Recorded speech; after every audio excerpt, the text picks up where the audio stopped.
انہوں نے کہا ہے کہ پیسے نہیں ہیں ہمارے پاس. پیسے جو ہوتے ہیں نا, دیکھیں خزانے کے اندر جو پیسے آتے ہیں اس میں سے پھر اخراجات بھی ہونے ہوتے ہیں. وہ دیکھنا یہ ہوتا ہے کہ کتنا پیسہ پڑا ہے, کتنے اخراجات ہیں. وہ کورٹ کے سامنے انہوں نے پوزیشن رکھ دی تھی, اور اس کے بعد پھر عدالت دیکھیں گی کہ سر یہ ٹی وی پہ خبر چل رہی ہے کہ اسٹیٹ بینک کو حکم دے دیا ہے کہ وہ ڈائریکٹلی الیکشن کمیشن کو فنڈ جاری کرے. اس کی آپ تردید یا تصدیق کر سکتے ہیں؟ دیکھیں وہ اسٹیٹ بینک کے آفیشیل موجود تھے وہاں پہ, تو وہ آپ ان سے بھی کنفرم. نہیں سر, اندر کوئی ایسے ہی ڈائریکٹو جاری کیا گیا ہے؟ آپ بھی تو اندر ہی تھے.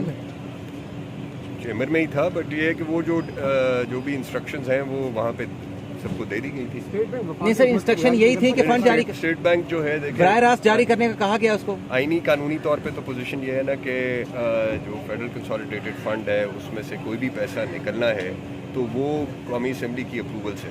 ٹھیک ہے, تو حکومت کو بھی کوئی ڈائریکشن دینے کے لیے قومی اسمبلی کی اپروول چاہیے ہوتی ہے, اور پھر جب حکومت کے پاس وہ اپروول آ جاتی ہے تو پھر حکومت آگے فردر انسٹرکشنز کرتی ہے. اب حکومت کے پاس تو یہ اپروول نہیں ہے نا, وہ لیگل پوزیشن تو یہ ہے. بطور اٹارنی جنرل آپ کو انتخابات پنجاب میں ہوتے ہوئے دکھائی دے رہے ہیں؟ نہیں, یہ تو میں کامنٹ نہیں کرنا. سر حکومت توہین عدالت کا سامنا کرے گی حکومت. توہین عدالت کس چیز کی ہونی ہے؟ سپریم کورٹ کے نہیں, فیڈرل گورنمنٹ نے تو کمپلائی کر دیا نا آرڈر. جب فیڈرل گورنمنٹ نے وہ قانون لے گئی کیبنٹ سے اپروو کرا کر, تو آرڈر کی کمپلائنس فیڈرل گورنمنٹ نے تو